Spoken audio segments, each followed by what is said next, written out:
From the Israel Sports Radio studios in Jerusalem, Israel, our nation's capital, it's Louis Live. There's your host, me, Ari Louis. Good evening, everyone. Hope everyone is doing well. It is Wednesday, 8 p.m. local time in Jerusalem, Israel. The Louis Live coming at you on IsraelSportsRadio.com. We have a jam-packed show, so much good, juicy stuff to talk about. It is a sportscaster's dream, is a talk show host's dream to talk about the juicy stuff. We'll talk about the A-Rod suspension, playing through the appeal. We'll talk about Johnny Football. We'll talk about some pennant chases and all that good stuff. And kicking off right now is a good friend of ours from ESPN, Bram Weinstein. Bram, welcome back to Louis Live on Israel Sports Radio. Hi, how are you? Doing great. I'm doing a lot better than Johnny Football, Johnny Manziel is right now. Let's jump right into it. I mean, we often hear scare stories or stories that try to bother the fan base of a particular team. How realistic, how close are the chances that Johnny Football won't play a sophomore season?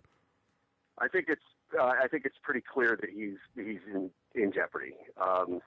There's video evidence of this. Now, there's no video evidence of him receiving any money, but it's pretty clear what is happening, and it's not hard to make a circumstantial case against him. And the NCAA has been very firm with other star players. They suspended Terrell Pryor when he was involved in memorabilia. Obviously, it's a different situation, but they have stood firm before. And I would suggest that it's very likely. There's a larger philosophical discussion about what exactly he did wrong here and whether this rule should be in place. But the rules are in place. He signed on for them knowingly, and he appears to have willingly broke them. And if the NCAA does not suspend him over this, they're going to be accused of favoritism based on the fact of his popularity, and I don't think they'll go that route. Johnny Manziel, of course, the first freshman player ever win the Heisman Trophy, and this kid is an interesting kid, to say the least. He does all these different shows. He goes to big celebrity parties. He tweets himself. What I want to know is how come the Texas A&M squad haven't put people around him, or perhaps they have, to try to keep this guy in check? Does someone need to talk to him, or someone talked to him and said, settle it down a little bit? You're not an NFL player yet. Settle it down. Has that occurred at all between the school and Johnny Manziel? There's been a ton of that, and he has been skewered nationally for enjoying his fame, which is another larger philosophical discussion that what is appropriate for someone who is nationally famous to take advantage of. And listen, he's the first to remind everyone that he's 20 years old and he's a college student and he likes to live life like a lot of college students. It's funny he gets compared to Tim Tebow because they're Heisman Trophy winners that came back and played, but they're far from, one another personality-wise. And It's not fair to him. And I would suggest to you there's more Johnny Manziels than there are Tim Tebows in the world. And unfortunately for him, he is learning the hard way what kind of spotlight winning a trophy like that is and what fame can mean. And it hasn't deterred him yet. And he makes what would be, I guess, easily judged as immature decisions. But they're immature decisions of a very young person. Right. And it's not to excuse him for it, because there are plenty of people who have achieved a certain level of fame that don't act this particular way. But he's learning the hard way that he might derail his own career. And this latest incident with the autographs, while I personally don't like the rule that prohibits people like himself from profiting on their name, is a rule that is currently in place. He broke it. That is an extraordinarily immature decision to make because it's not a non-clear issue.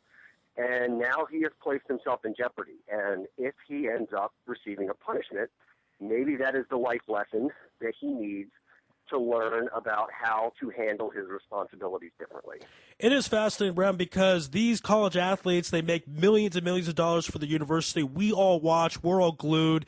The title game between Notre Dame and Bama, I believe $1 billion was gambled on. It's some crazy number. But these are young kids, 22 years old, tops, 21, 19, 18, and so on.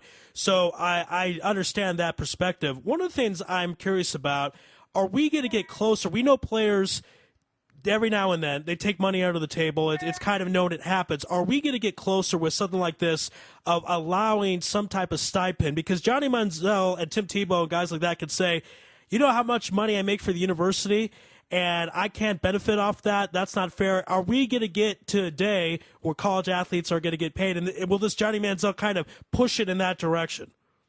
I'm not sure that they'll ever get paid per se, because then there's maybe if they remove the NCAA as the governing body, then the schools could essentially go rogue on themselves and decide whatever they want to do, whether they determine they want to pay their players or not, and that will be a decision they need to make down the road. As far as stipends go, I think that they're appropriate. I mean, I don't know what number. I mean, you hear numbers like they'll give them a couple $1,000. What's a couple $1,000 Right. over the course of a year? Right. I mean, it really is nothing. So what's fair? And, the issue is, and the issue I take personally with the Manziel thing is that it is tacitly un-American to suggest that any corporation can tell you they own your name and likeness. So Right. if Johnny Manziel decides to take equipment from the Texas A&M locker room and sign it, well, that's a crime. He can't do that. He doesn't own it. But they don't own him. So if he wants to sign a picture of himself, what exactly is wrong with that? I mean, in America, you're allowed to market yourself, but in the NCAA, you're not. So a discussion needs to be had over what he is allowed to be able to do outside the context of the program. And I think that conversation is starting to be had now. That said, under the current system, he's not allowed to do it. And therefore, the NCAA is almost handcuffed into giving him a punishment that will be debated on this issue alone. It's one of those things that reminds me of the Fab Five ESPN 30 for 30 documentary. It's the highest rated 30-30 of all of them. When you figure the 83 draft is one of those, that's impressive. And the players, Jalen Rose and Juwan Howard, all talked about they would walk down a Nike store and see Fab Five sneakers sell for $200. They used their likeness to make it. They didn't get any piece of it. And you're right, $1,000, it's not going to work. Plus, to pay Johnny Manziel a few $1,000s and to pay the backup place kicker, no offense to him, $1,000 is also not fair. So it is tough. None of it's going to be fair. There's no way any of it can be fair. And like if you start paying football players, then by law you're going to have to start paying volleyball players who get 500 people to a game and they get free tickets and they don't generate the kind of revenue that a football team does. So it's an extraordinary, complicated issue. You can't, you're the universities, you literally cannot pay everybody, which means you can't pay anybody. But there should be a way to allow students who achieve a certain fame to work outside of the program. If these people want to hold an autograph signing for him, why should he be prohibited from doing so? I mean, he's allowed to do this. Any other student on the campus, in any other forum, if they were to create something, they wouldn't lose their eligibility on the campus based on the fact that they created something that they could market and profit from. But NCAA athletes cannot do that. And to me, it's unfair. But it is something that is going to be discussed long term.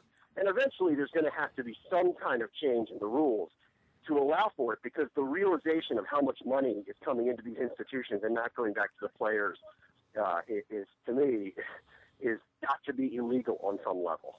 Last question about Johnny football. I know this is kind of part of it. This potential scandal could revert him. I'm not sure if this guy's a pro quarterback, and there's something that tells me he knows that too, and that's why he is taking this 15 minutes of fame to the fullest. I don't know, just a certain energy I get from that. If I'm in his position and I say, I don't know if I'm good enough for the pros, I'm going to milk it. Is that true? Is he not a pro quarterback, or am I completely missing the boat? And if this guy had 2 more years of seasoning, he could be a top first-round draft pick. A number of our insiders tell us that he's not the first quarterback to be selected next year, even if he has a similar season to the one he does last year. Based on some of his intangibles, he's not really tall. He's not particularly fast.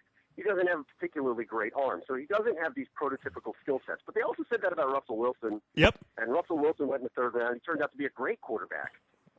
That said, no one's questioning the character of Wilson, which people are questioning with Manziel, which is going to hurt him even more. Do I think he's an NFL quarterback? I don't know the answer to it. I think it's hard to tell. I can't say I don't think he would go undrafted, but is he going to be someone who's like Cam Newton, where it's obvious he has such a great athletic skill set that he's going to be picked high? It doesn't appear that way. So he better continue to look like an anomaly in terms of his thought process on the field. And if he still has those characteristics, then I think he's at least going to get a shot. It's that Heisman curse, I think we see time and time again. We see the Heisman Trophy winning quarterbacks that go to the NFL. They don't always do well. There are obviously exceptions, but a lot of times they struggle for whatever reason. Let's go from amateur quote-unquote football to the pros. Packers signed quarterback Vince Young as a backup. this is a different Vince Young. He's 30 years old, and obviously he is not the man that would be some guy who is one of the best quarterbacks perhaps all time in Aaron Rodgers. But as a person, has Vince grown up? He says he has. He says he's a different place. He says, getting married, all this kind of stuff. How do we look at his career up until this point, and what do you expect out of him in Green Bay? Well, they have the best quarterback in the league, or you can argue top three. And so the pressure's off. And unless Aaron Rodgers gets hurt, he wouldn't play. So, this is a good situation for him. And if he hasn't grown up by now, he never will, and he'll be out of the league soon enough. And I think he's fortunate to get this chance. Is he grown up? I don't know. I think we're waiting to see if that's the case. Some people do mature later. He might be one of them. He is one that threw away a lot of athletic gifts. Yep. And unfortunately, you never get those back, and I think he's probably realizing now all the years he wasted, and those are the years where he could have earned the most money. Because at this juncture, at 30, even if he has a successful comeback, who's going to make him their franchise quarterback? It's almost too late for that. So his opportunity to make the large amount of money that would set him for life is gone. So if he doesn't grow up and recognize that where his place is in the NFL, he's not going to be around for much longer, and then who knows what he's going to do. Vince was drafted 2006. He was number 2 overall, I believe. Excuse me, number 3 overall. Reggie Bush was 2. In the last, 7 years, is he the player that wasted the most amount of talent? I mean, there's some guys up there. Russell Wilson is, not Russell Wilson, there's been other players out there, but where does Vince Young rank in the last 7 years as far as wasted talent? There's so many busts every year. By the way, I meant to say Jamarcus so Russell. High profile because of what he did in college, and he's a franchise quarterback that it seems to rank higher than others. But there's plenty of players in the top 10 that just didn't pan out. And, he's an easy one to make an example of because he's a quarterback. And when the quarterback fails, the franchise fails for periods of time. And that's what happened to Tennessee. I mean, they had a good thing going there for a long time with Steve McNair as their quarterback. This is supposed to be the heir apparent. It didn't work out that way. And the Titans have been non-competitive really since. So he's one of them, that's for sure. And I think he'll tell you that he's the one who wasted most of it, that his priorities weren't straight. He wasn't into learning the game better. He was complaining. He wasn't coachable. He didn't stay in the shape he should have stayed in, and he spent his money extraordinarily unwisely. He was the poster child of what immaturity is like for a professional athlete, and he's a caution tale. And hopefully, he's learned his lesson. His career can continue, and I think he's in the right spot now because there's no pressure on him. He's not supposed to play. Right. If he plays, something went really wrong for the Green Bay Packers. Right. Big time. Almost dangerous proportions if he's in the game, especially in the first quarter or so. It just seems like the other day that Vince Young beat Reggie Bush and Matt Leinart and USC by himself. Now, obviously, football's a team game, but that was one of the best college performances I've ever seen in a title game or any game, period.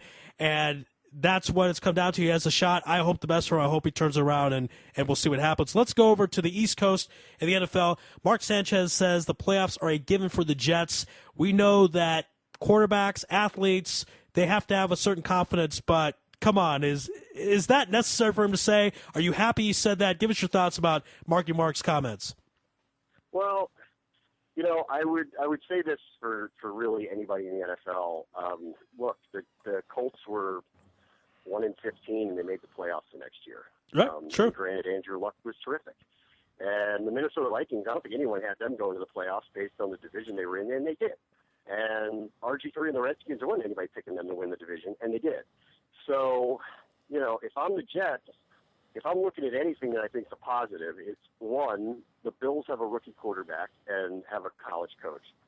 The Dolphins have what appears to be an up-and-coming team, but not quite the type of team that everyone's sitting around going, they're the ones who are going to challenge New England. And New England has a boatload of issues this year heading into the season. They are as ripe for the picking as they have been in a decade. So while I wouldn't take the Jets right. to be the team to overtake them, I would say that there's enough there to sit there and say they should have some optimism about the season. And it's the NFL. If you don't have optimism about your season, there are very few teams I think you can look at and say they really have not much to be optimistic about. And, I'll say this for Rex Ryan, his defenses are good and competitive and oftentimes in the top 10 every year. And if that's the case, then maybe they're competitive. I don't think we should just say, they're 4-12 based on Sanchez and based on people they lost. But I think there's a reasonable belief to say that, we think we can compete, and if we think we can compete, who knows? I mean, the Redskins were 3-6 at one point last year, ended up 10-6. So you really just don't know. And I think it's fair to them, with Rex being as good a defensive coach as he is, to sit there and believe that the defense will be good enough to be competitive. We figured that if it was not for the big contract they signed Mark Sanchez a year ago, he probably would be gone. If he goes to the playoffs, everything's gravy. What happens if they go 4-12? Would they finally bite the bullet and trade him or eat the money or anything like that? What has to happen for Mark Sanchez not to be around in New York next year? I think just a failed season. I think if they're a well under 500 team, if they end up where people think they're going to end up like a 6-10 type of team, then I can't imagine that he even finished the season as the quarterback that Geno Smith will have gotten there. Okay. And I think everyone recognizes that Geno Smith's going to be the quarterback of the future regardless, unless Sanchez has a complete, utter career turnaround. So this is it for him. He's got to win the job first. Then he's got to play well. The team has to play well. And whether they make the playoffs or not, people need to look at him and say he's not the reason they're losing.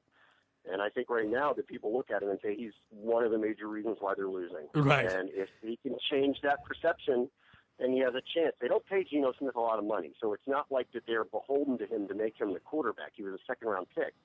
So they could sit him on the bench for as long as they want. It won't cost them anything to do it. So, but this is it for Sanchez for that. And, I'm convinced that if he's not there next year, he'll be with somebody next year. He's not going to be run out of the league. And he'll have a chance to compete on some team that needs a quarterback. So, maybe he needs a change of scenery. Maybe New York's a little too much for him to handle. Maybe this team's too much for him to handle. Maybe Rex isn't the right guy for him. There's a lot of guys like that.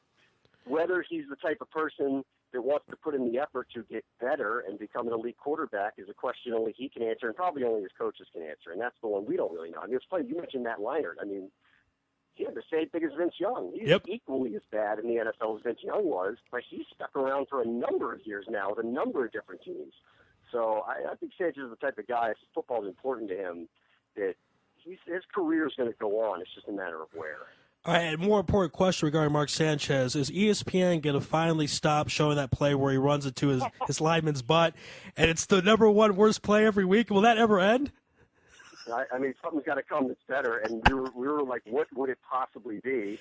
And we've almost thought that it has to be something that involves him. Like, it would have to be a play that's actually worse conducted by him.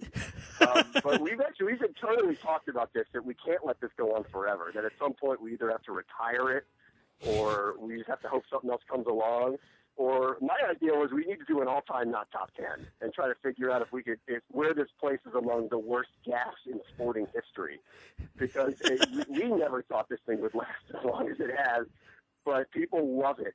And I mean, I'm sure he doesn't, but people love it. And, so we're kind of stuck with it. And the truth is, most of the things that do come up from those blooper reels don't really compare. So we're waiting for something to come along that is as ridiculous. So we can't envision what it is, but someday it will, I'm sure.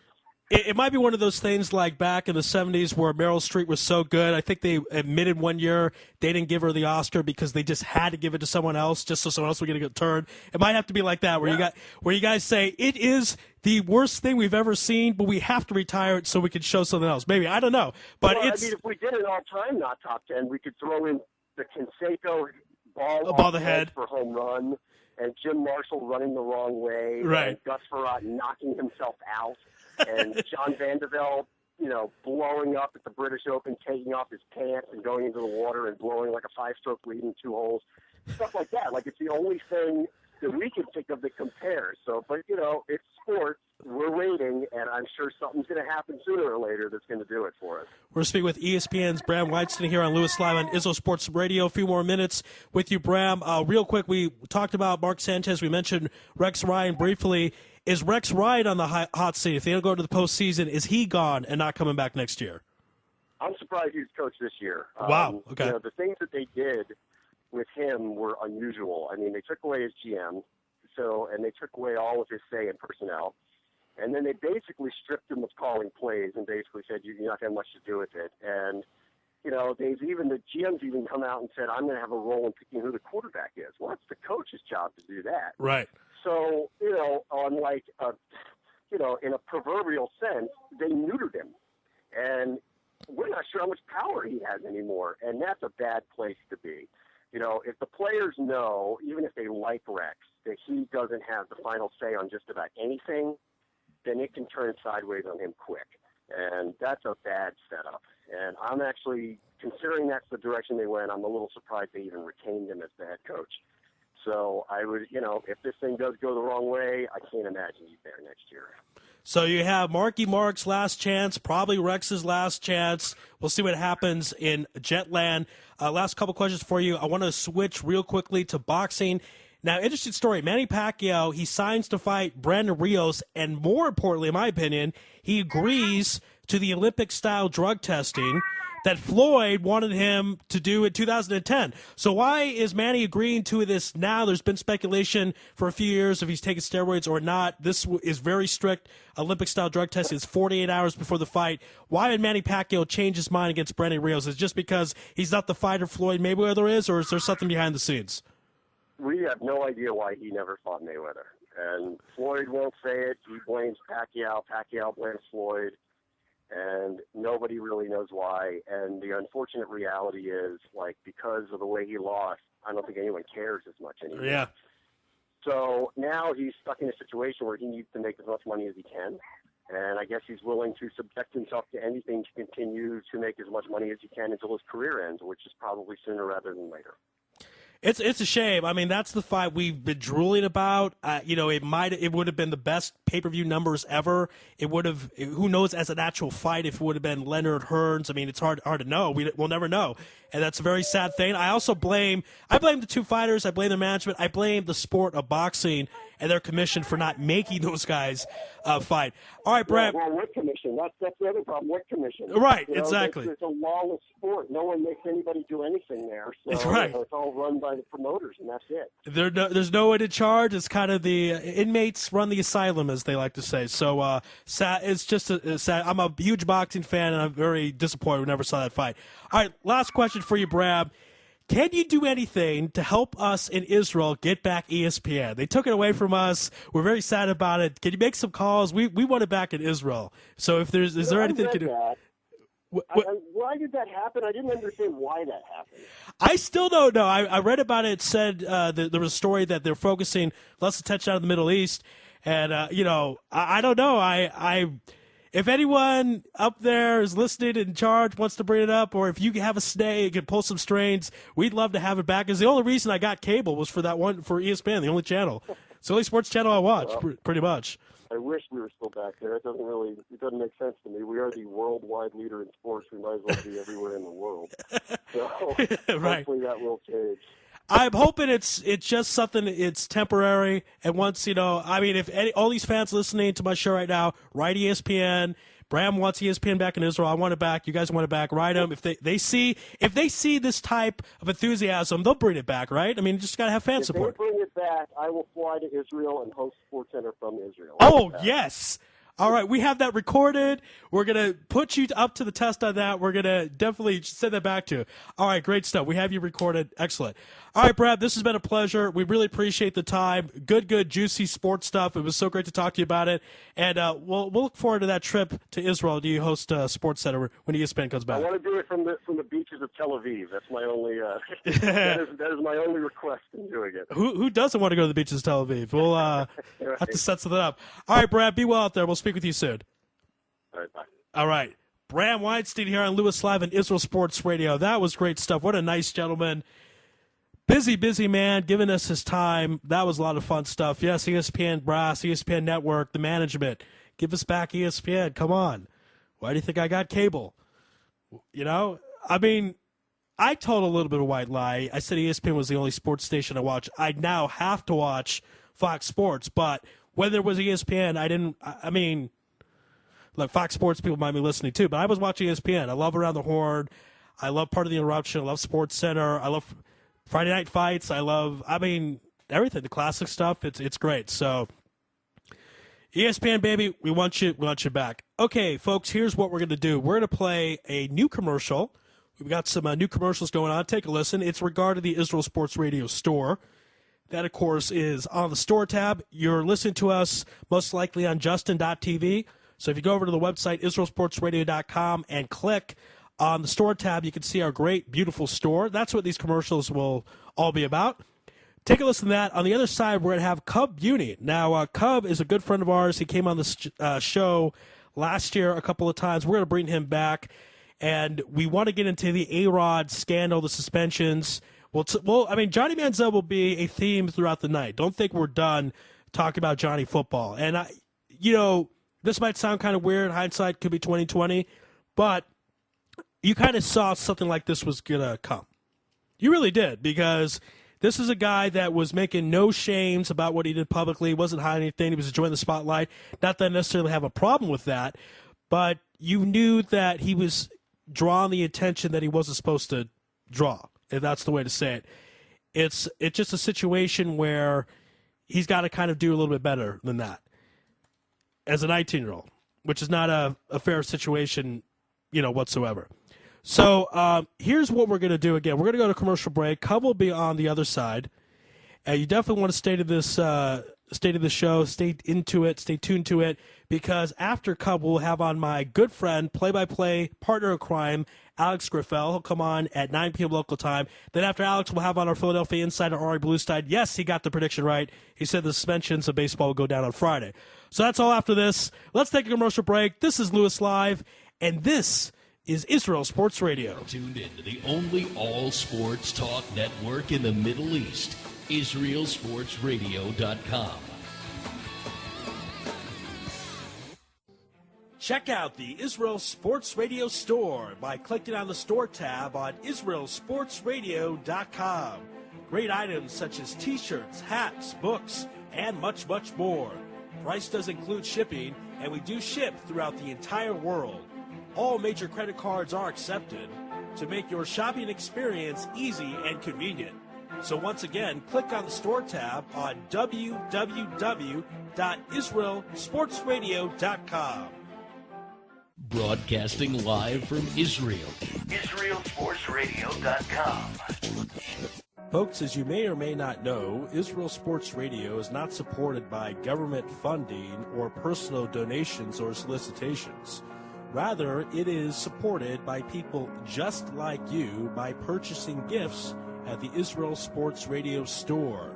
Your purchase of a t-shirt, a hat, or book helps us continue our great, fabulous programming, such as bringing the Maccabi Baseball 2013 or the Israel Football League in the last few years. We hope to continue broadcasting for you fine folks out there throughout the entire world who listen to the station. And the way we are able to do so is through purchases through our Israel Sports Radio store. So once again, click on the store tab on www.israelsportsradio.com. broadcasting live from Jerusalem, IsraelSportsRadio.com. Check out the Israel Sports Radio store by clicking on the store tab on IsraelSportsRadio.com. Great items such as t-shirts, hats, books, and much, much more. Price does include shipping, and we do ship throughout the entire world. All major credit cards are accepted to make your shopping experience easy and convenient. So once again, click on the store tab on www.israelsportsradio.com. Building love of Israel, one sports fan at a time. IsraelSportsRadio.com. Folks, as you may or may not know, Israel Sports Radio is not supported by government funding or personal donations or solicitations. Rather, it is supported by people just like you by purchasing gifts at the Israel Sports Radio store. Your purchase of a t-shirt, a hat, or book helps us continue our great, fabulous programming, such as bringing the Maccabi Baseball 2013 or the Israel Football League in the last few years. We hope to continue broadcasting for you fine folks out there throughout the entire world who listen to the station. And the way we are able to do so is through purchases through our Israel Sports Radio store. So once again, click on the store tab on www.israelsportsradio.com. You're tuned in to the only all-sports talk network in the Middle East, IsraelSportsRadio.com. Back here on Louis Live on Israel Sports Radio. Our thanks again to ESPN's Bram Weinstein for coming on the program. We have a jam-packed show still to come. Stay tuned. Don't go anywhere. We're here until 10 o'clock local time. That's 3 o'clock on the East Coast, noon on the West Coast. Also, last week we've been getting a lot of feedback regarding our show. We had Radio Mike in studio. We had on Andy Dorf, Call the Players Scumbags. We had on D-Voice Brian, Chaim Katz, former president of the IAB, and Ari Bluestein. It was just a fantastic show. Daniel Freeman from WFAN, on and on and on. So we've been getting a lot of great feedback regarding the show last week. That show is up on our YouTube channel, so you can check that out by going to Israel Sports Radio, type that in YouTube, and you can check out all the archives. Again, ESPN's Bram Weinstein did a great job. We thank you for coming on.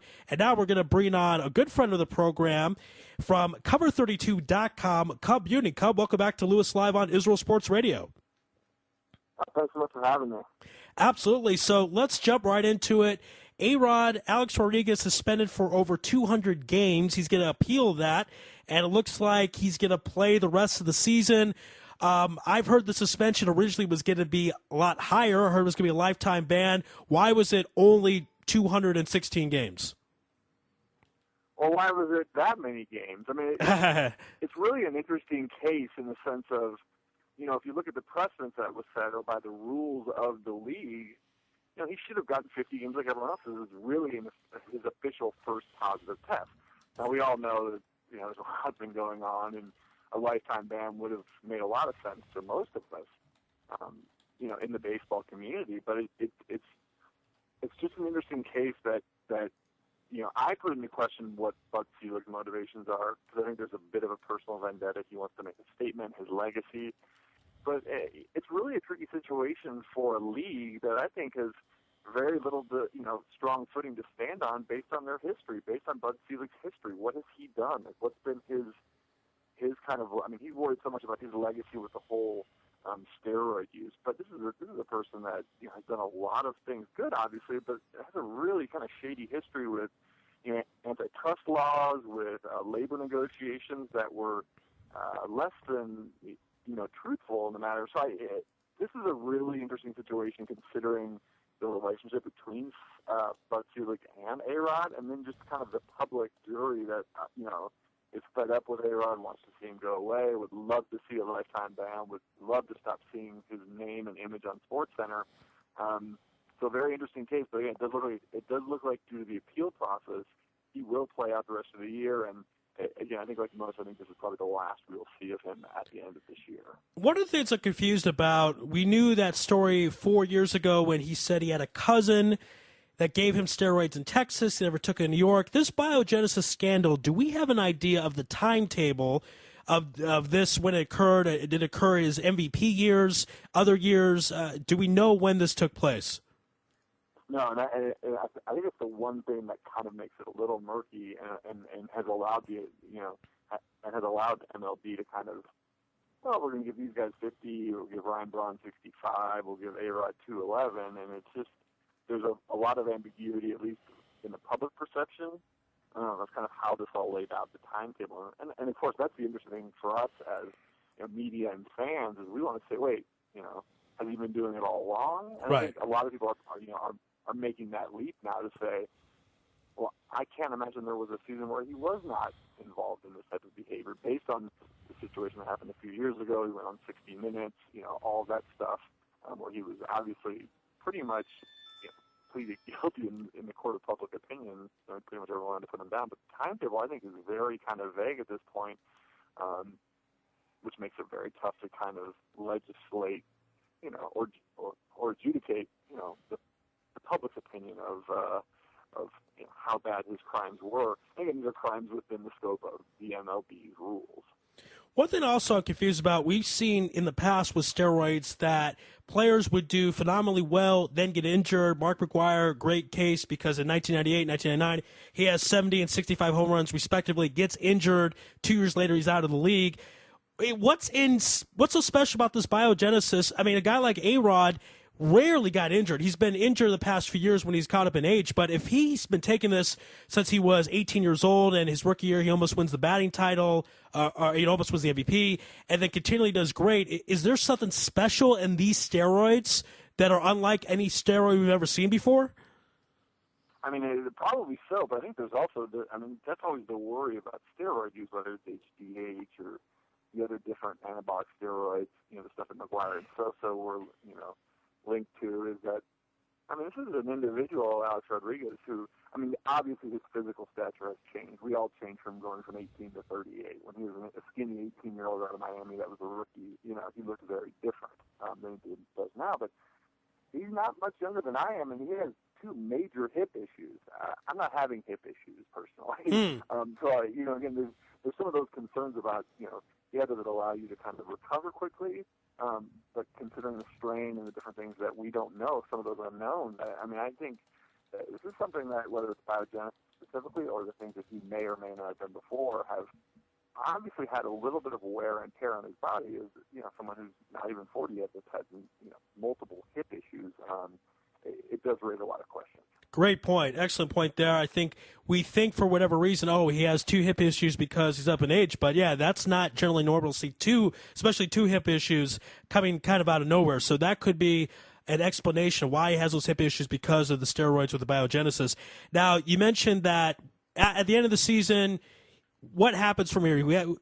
Most likely he'll appeal it, but they're going to uphold it, and he'll serve his suspension. Then what happens? Does he come back to the Yankees? Does he not? Do they void his contract? What happens with Alex Rodriguez after the suspension? I think he's in that stage now where he's basically becoming kryptonite to anyone who's around him. If he wakes up this year, if he's able to play out the year, then his appeal is denied. He serves his term 11 games. That's about a year and a half. Oddly enough, in Major League Baseball, that's not even a full 2 years. So, he comes back in a year and a half after the end of this season. Personally, I can't imagine there's any team that would want to touch him, but this is pro sports. And, again, every rule is kind of thrown out the book when it comes to, can you help us win? Well, we don't really care what we're getting as far as the person or the public perception. We want a guy that can drive and run, a guy that can play third base. And we see it across the sporting landscape, whether it's football or baseball. We see, teams kind of turn the other cheek. So it would not surprise me if he was able to come back and he was in shape to play. And again, we've all seen kind of his decline in performance and production. Personally, I don't think there's anyone that, I wouldn't want to touch him. This is someone that I think is, a bit become a sporting kryptonite. But at the same time, I think this is pro sports still, and would not surprise me if some team took a flyer on a very old Alex Rodriguez, because he would still sell tickets. If a team like the Kansas City Royals or some obscure team decided to take a flyer on him, people would want to come out and see him. It's just the way it is. Now, you said about a team picking up on him. So after this year and a half suspension, the Yankees, are they not obligated to pay the rest of the contract? Tell us about those technical terms. Do they have to pay part of it or all of it? What happens regarding the Yankees? And because I'm concerned, the Yankees we don't want them to lose their money because they don't have a lot of it, of course. No, tongue in cheek. What happens money-wise with this contract? Well, again, baseball contracts are guaranteed. So they're not in a situation where they can just cut them like they can in other, like in the NFL, which personally I think is part of the reason why the NFL is so popular here in the States and why it's so doing so well, is that these players have massive incentives to continue to be consistently productive. So in the baseball situation, the specifics on the collective bargaining agreement about how those things are handled, whether I believe a portion of his contract could be voided if he is found. If all this stuff is upheld, they still owe him a massive chunk of change, though. Again, that contract was so ginormous when it was signed. They're still going to owe him some money for sure. But again, if there's probably a team that could handle a hit like that, I can't imagine the Yankees inviting him back. All right, let's do this all over again, considering the negative. Not even just the negative press, but just the dude hasn't produced in a while. So again, I think this is a situation where they could void out a bit of his contract, I believe, but for the most part, I think they're still going to be owing him quite a bit of money. Yeah, I believe it's approximately $100 million. Could be more. What I'm curious is if it's a team like the Royals, let's say, you know what, we're interested, we'll take them off your hands. the Yankees are going to have to pay part of that contract, I'm sure. What percentage, basically, how much money are the Yankees willing to pay to get him off the team? What would your guess be? I mean, I would guess they would do anything at this point, considering the negative press and the lack of production. I think they would do anything to get out from under that contract. I mean, obviously they're going to have to end up paying it regardless. If a smaller market team was to say, we'll pick them up and they were going to share the deal. Right. Again, I just think the Yankees want nothing to do with this guy, especially with him coming back now. They need him now. I mean, he's a body they have that can go out there and produce at some level, but obviously not the level that they're accustomed to, or at the level that he's being compensated for. It's a fascinating situation, and I know you've been on this interview for about 10 minutes. It's all been A-Rod because it's got to be. But one last question. We will move on. I promise we'll talk about something else. I got to know, I just imagine, I see this as it is, his last game at Yankee Stadium this season, the reaction is what? I think it's negative. I think okay. The New York market, I think everyone is so fed up with him. I don't think there's a positive spin that anyone can put on it or go out there and do anything but boo the guy. I mean, he's done great things for them. He helped them win World Series. Helped them win a title, but at the same time, I can't imagine it being anything but negative. Something else, and you start to think perhaps that's why other players hated him for such a long time. Maybe they knew he was doing this biogenesis, and that's why he was so good, but they couldn't rat on him because, of course, the baseball code. So who knows? This story won't go away, but we will not talk about it, at least for right now. We're going to move on. Of course, you're with Cover32.com. So let's talk some NFL. Vince Young signs to be the backup in Green Bay. Obviously, Aaron Rodgers is the man. Tell us about this move. I mean, will we see Vince Young in blowout games? Obviously, starting-wise, that only happens if Aaron Rodgers gets hurt. So talk about the deal. Every team needs a good backup. What do you think about signing Vince Young? I thought this initially, it was interesting. I wrote a bit on it when it first came out for Cover32.com for a Packers site. I thought it was a defensive move. I thought in a sense that considering he hadn't really been in the league or proven that he could even be a viable backup, I thought it was a kind of a reactionary move to the fact that the Packers defense struggled mightily last year defending the read option, which is, again, the offense that's run by San Francisco, Washington, the Kaepernicks, the RG3s of the world. And Kaepernick destroyed the Packers defense in the playoffs last year.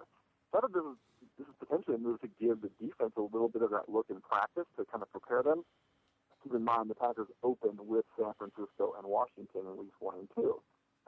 More what I'm getting out of Packers camp at this point, though, is that this is a move to get a viable backup. This is a guy that can do a little bit of everything for them. And I think, both a little bit of a damnation, the condemnation of the other backups that are there, Graham Harrell and DJ Coleman, are currently the Packers, 2 and 3 before the Vince Young signing. So it's a curious move around the league. I think it's going to help the Packers in a couple different ways.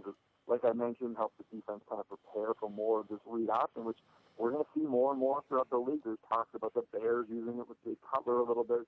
And as quarterbacks get more and more athletic and we kind of step away from the Peyton Manning, Tom Brady statues in the pocket model, I think we're going to see more of these guys kind of getting the second chance. The more athletic guys getting a chance to kind of be a number 2 on a team, but also help those teams defensively prepare for their upcoming opponents.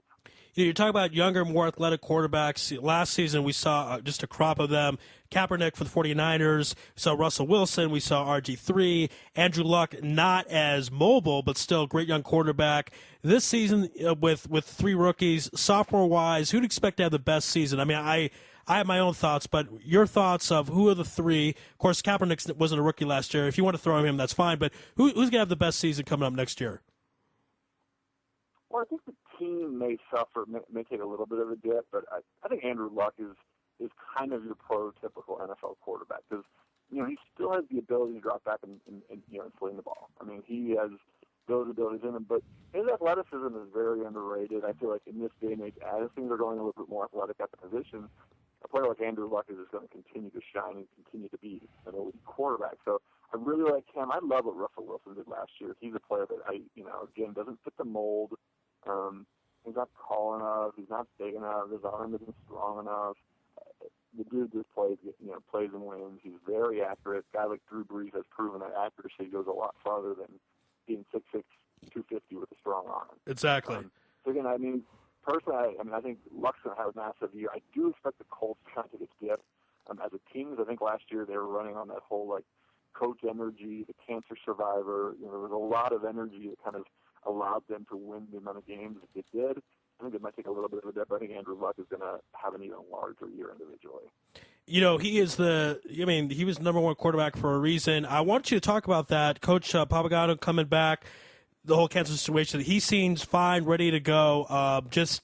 Your thoughts about that. I mean, you're covering the NFL. It's a very touching story. Just tell us about it. Yeah, I mean, it was a big story last year, obviously, with the coach out, dealing with leukemia. It really, there's a lot to be said about that in a locker room, like how a group kind of galvanizes together and kind of motivates around one individual. The coach being out, obviously, when he came back, towards the end of the season, it was such a big, uplifting. That's kind of my concern and worry about this season for the Colts is, they have a little bit of a hangover, a little bit of a letdown after all that went down last year. Or a player like Andrew Luck, kind of one of those types of guys that can kind of lift up the team. I think, they're not going to have those, like, external motivating factors this year. It's just like, you guys got to win. It's just like come in, perform, and get W's. And I think last year they were kind of content just to come in and play for each other. And, hey, it ended up helping them win a few games that they probably shouldn't have with their current roster. So this year, again, they don't have that, but at the same time, this is still a very young, talented team that's developing. I don't think they're going to be able to get back to 10 wins, though. What I couldn't figure out, and I got to get your thoughts on this, Reggie Wayne had his best year ever. It was with Andrew Luck. It wasn't with Peyton Manning. Well, why was that? Well, I think there's fewer weapons there now. Okay. During Peyton's day, Peyton was so good at spreading the ball around. He'd make these guys that you never heard of, Austin Cobbins, out right. He got 80 catches this year. He had the ability to spread the ball around. He used the tight end a little bit more as well. Dallas Clark obviously was one of Peyton's favorite targets in Indy. So I think Andrew Luck had that Reggie Wayne security blanket, so he looked his way a lot more. He kind of knew that if all else fails, he can look at his veteran and help him down the field. So I think weapons-wise, I think we'll see that kind of thin out. I think as Luck develops as a quarterback, he'll start utilizing more of his weapons. He'll start looking more out of the backfield. But again, Peyton was always so good about spreading the ball around. He's still so good about that. If you look at the Broncos stats from last year, the amount of different people that caught balls. You get to halftime, there already be 7 different guys that have caught balls. So I think it's more of a reflection of the quarterbacking than it is of Reggie Wayne. The dude can still produce. He can still catch balls, still catch touchdowns. So, again, I expect another big year from him. I don't think we'll see those massive numbers that you mentioned before, though. Yeah, obviously you're going to have defenses more used to it. They have more game tape, NFL game tape. They'll be able to adjust. And you talk about Peyton Manning, it's some guy not run for 2,000-plus yards and almost break the record. He would have won his 5th MVP. Right. What happens this season, though? People expect Peyton Manning to run out at some point. Of course, trends say that 36 is not necessarily that old for a quarterback. Quarterbacks usually, sometimes their prime is 35. Are we going to expect another MVP candidate type of season for Peyton Manning? I think so.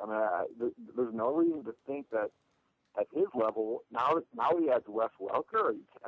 Yeah. This is a receiving core that was so talented, young talented receivers with Eric Decker and Demaryius Thomas. They had great years last year. Now they replaced Brandon Stokely, another guy that Peyton Manning had basically created into a star back in Indy. Now he's out of the way, and now we have Wes Welker, who, he's pretty much a guaranteed 100 catches. I don't think he's going to catch that many in the Denver offense because there are so many weapons. But I think Peyton's got, and I am Denver-based, so I'm around the team a fair bit, training camp, and it's interesting though that the way the season ended last year, losing to the Ravens the way they did in the playoffs, and the team so deflated, so unbelievable with the way that game went down. Now they're back for another season. I think there's no reason to think that this team can't be even better than last year potentially. And again, if Peyton can get into those grooves and stay healthy, we saw last year. The big worry was can his neck take the abuse of just getting a hit, just getting jolted, and he obviously played the entire season. So John Elway here, former Hall of Famer, obviously great quarterback, just quoted the other day saying, I want 5 more years out of Peyton. So I'm more somewhere in between, 2 to 3 really good years left for Peyton, but MVP for Peyton this year, I think it's well within the scope, especially with the addition of Wes Welker. You, Roger Goodell, and everyone on the planet, I think except the New England Patriots wants at least 5 years out of Peyton Manning. Hopefully we'll get it. We have not had you on since the double overtime loss in the playoffs to the Ravens. Do you blame John Fox? Do you blame Peyton Manning for the 3 interceptions? Or do you just give credit where credit's due? Flacco throwing that bomb with about 30 seconds left. Your thoughts? Yeah, I was braving the elements of that game. I think it was several things. I can't for them to go, you're to blame, you're to blame, you're to blame. I mean, the city of Denver has kind of demonized Raheem Moore, the defender who kind of misplayed the ball that allowed Jacoby Jones to catch that Hail Mary and score the touchdown to send it to overtime. Obviously, they still had a chance, but my issues were probably more towards the coaching staff. I don't like some of the very safe play calls they did towards the end. They were running the ball too much, trying to run down clock instead of just moving the ball like they were and had been most of the day. Yeah, Peyton did throw a bad kick in overtime, which did lead to the game-winning field goal. But I think there was so much back and forth in the last, basically the last quarter and a half into overtime that there were a lot of different things you could say, well, if they've done that right. Well, if they've done that right. I mean, the Broncos at that point had to rely on Ronnie Hillman, who is now number one on the depth chart, but last year was just a rookie running back. He was getting carries down the stretch and into overtime on 3rd and short that he wasn't picking up. If Willis McGahee had been healthy at that time, probably first downs they'd pick up, that then turn and kind of put the game away. There was that one series right before the end of regulation, basically right before that Hail Mary that, had they just gotten one more first down, that game would have been in the books. So where does the blame go to? I tend to put it more on the coaching staff than the actual players because, kind of the way that they were just a little bit cautious in the way they kind of addressed the last 10 minutes of that game. Yeah, I tend to blame John Fox, especially, I don't know why, with 2 timeouts at the end of regulation, you don't throw a couple of passes and go for a field goal. You have one of the best field goal kickers in the league on Denver, so I didn't understand that at all. Who knows? I mean, it was obviously the coach gets the benefit of the doubt because he knows things that we don't know, and for whatever reason decided to do that. But I just scratched my head. I was up till 5 in the morning watching that game. I did not. It was one of the best. It was one of the best football games, Cub, I've ever seen. I sat down on this couch and did not move for about 4 hours. I was totally intrigued into it, and I didn't think that. Let me tell you the scene there. I was there as a fan. I was sitting in the stands. It was maybe cracked 5 degrees Fahrenheit throughout the game. It was one of the coldest sporting events I've ever been through. The fan base was, great football fans, obviously here in Denver. This is a Bronco town, but there were 4 hours of going at it, and when that game ended, I'd never seen such silence and such, all the drunk happiness turned to sober, and just to walk down the stadium was just, there was this air of disbelief. Like everyone was looking at each other, just kind of couldn't believe what had just happened. And I remember coming home and talking to some friends and some family, my wife, and just saying, that was the best, worst game I've ever been to. As someone who grew up in the Denver area, it was awful the way it ended. But it was one of those sporting events that I was like, I was so glad I was there, and that was unbelievable the way, the fan of sport in me, really marveled at just how amazing that game was. It's one of those things you appreciate the art of the game, even though your team wasn't on the winning end. I mean, tactically, it was fantastic. I did not think the better team won, and that happens in the NFL playoffs. Usually in basketball, 7-game series, the best team wins. I did not think the Ravens were the better team, but they were the ones who, got the victory at the end of the day. All right, Cub. But it also points to how momentum can work in in professional sports. The Ravens weren't not much thought out of them. They win that game, they go in to win the Super Bowl. Right, and it would have been break here, break there. That's Ray Lewis's final game, and that's it. And who knows, Peyton Manning could have won another Super Bowl. But that's why the football bounces in a funny way. Little breaks here, little breaks there, and that's the way it goes. All right, Cub, give us a plug for your website, 32. Tell us about it. Of course, it's a good thing that you're doing. So tell us about it, please. Awesome. Yeah, Cover32.com is a new series of NFL-based websites. We have one main site. If you go to Cover32.com, all the news around the NFL. We have columnists in every market around the city. We have 32 individual sites for the individual teams. So if you got a team you love and you want to check out, we're going to have video, audio, fantasy. Just launched last week, to be honest with you. So we're just kind of getting things going, but at the same time, continue to check back. We have stuff getting posted every day, new columnists. Like I said, we have people in every market. So just an awesome source for anything NFL-related, fantasy, video, really kind of your one-stop shop, or actually your 33-stop shop, because if you got a team, you can check out all the different teams. But again, you can check us out at cover32.com. All right, cover32.com. Our good friend Cub Buenning coming down and giving us some predictions and breaking down that double overtime game as well. Cub, good stuff. Thank you for being on Louis Live on IsraelSportsRadio.com. Awesome. Always a pleasure. All right, be well. All right, Cub Buenning for cover32.com. Great stuff there again. Cover32.com. Check that out. Cub mentioned that it's new. It's been around. It started last week. Started last week, but now it's up and there. You can check it out. Cover32.com. Get a load of your team and the teams that your team will be playing. As a Cardinals fan, I don't know really how to react to that. Do I want to try? I don't know. I don't want to think about it right now. We'll take a commercial break. On the other side, it's our good friend Alex Griffel, play-by-play man extraordinaire, my partner in crime for the Maccabi 2013. So that's after this break. This is Louis Live on IsraelSportsRadio.com. You're tuned in to the only all-sports talk network in the Middle East, IsraelSportsRadio.com. Check out the Israel Sports Radio store by clicking on the store tab on IsraelSportsRadio.com. Great items such as t-shirts, hats, books, and much, much more. Price does include shipping, and we do ship throughout the entire world. All major credit cards are accepted to make your shopping experience easy and convenient. So once again, click on the store tab on www.IsraelSportsRadio.com. Broadcasting live from Israel. IsraelSportsRadio.com. Folks, as you may or may not know, Israel Sports Radio is not supported by government funding or personal donations or solicitations. Rather, it is supported by people just like you by purchasing gifts at the Israel Sports Radio store.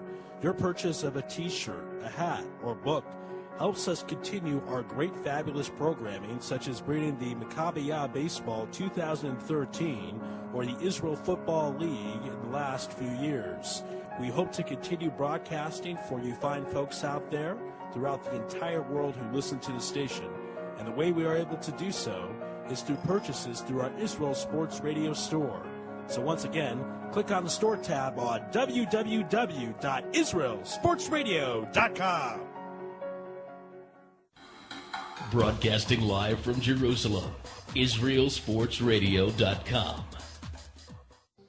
Check out the Israel Sports Radio store by clicking on the store tab on IsraelSportsRadio.com. Great items such as t-shirts, hats, books, and much, much more. Price does include shipping, and we do ship throughout the entire world. All major credit cards are accepted to make your shopping experience easy and convenient. So once again, click on the store tab on www.IsraelSportsRadio.com. Building love of Israel, one sports fan at a time.